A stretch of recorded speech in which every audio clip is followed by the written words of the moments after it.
sure to stay true to character voices and keep the games, if not entirely 100% in continuity with the show, as close as we can possibly be for the fans to accept it and enjoy it. Yeah, I always love it when we can get the writer in the room. I know we didn't have the writer today, but I know Charlotte, and I knew she was writing the game, and I told her to write some really fun stuff for us, and she did.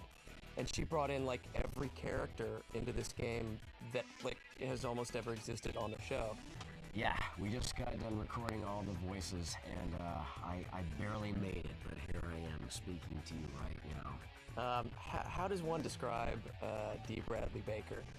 He's a monster, but only, you know, on screen, only his voice. I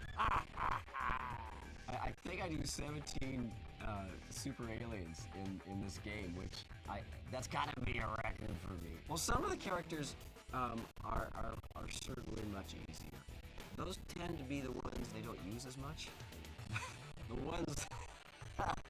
ones that are more vocally punishing, all those are the ones they always love to bring back. The soar in Humongousaur is my voice, because it's sore after I'm doing Humongousaur. You know, when you look at the whole development of the game, is kind of a small part of the game. Important. I'm not gonna, you know, sell us short, but it's a small part of the game. There are a lot of people here watching today. You've got producers and people who are going to be, you know, directing the different elements of the video game, designers, and you know, including the voice director and engineers to make sure all the stuff gets laid down as it needs to. An important part, but when you look at the whole, you know, development of the game, a very short part, actually. We have 17 characters in this game that we've been developing for, and it's a lot of animation, so that we have to do a lot of different attacks. We added the specials in here, so you have like 4 extra ways that are not just additional things that you can do, but they're like super powerful moves that make the player realize that, hey, you know, I'm a superhero here. Well, so what's big in this game are the ultimate forms. That's definitely a brand new feature, not only for the game, but for the show. So for fans, if they want to experience, you know, what it feels like to run around as Ultimate Humongousaur or play as Ultimate Spider Monkey, this is the game they're going to want to do that with. This is the only game they can do that with. You've played the regular character in combat, you know how that feels, but now you're Ultimate.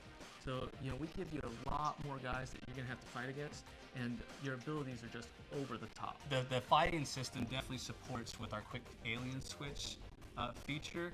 You can start a fight with Swamp Fire, and as I hop to another one, I can switch to Big Chill, defeat him, you know, backflip into another one while switching into Spider Monkey, you know, and conquering this guy, and then finishing off with Humongousaur mid jump, and to kind of polarize him into the ground. We've got better animations, we've got more characters, we've got more effects, we've got more abilities, the environments are more robust. Yeah, so many characters, you know, brand new original story that was written. There's just a lot that went into this to put it all together.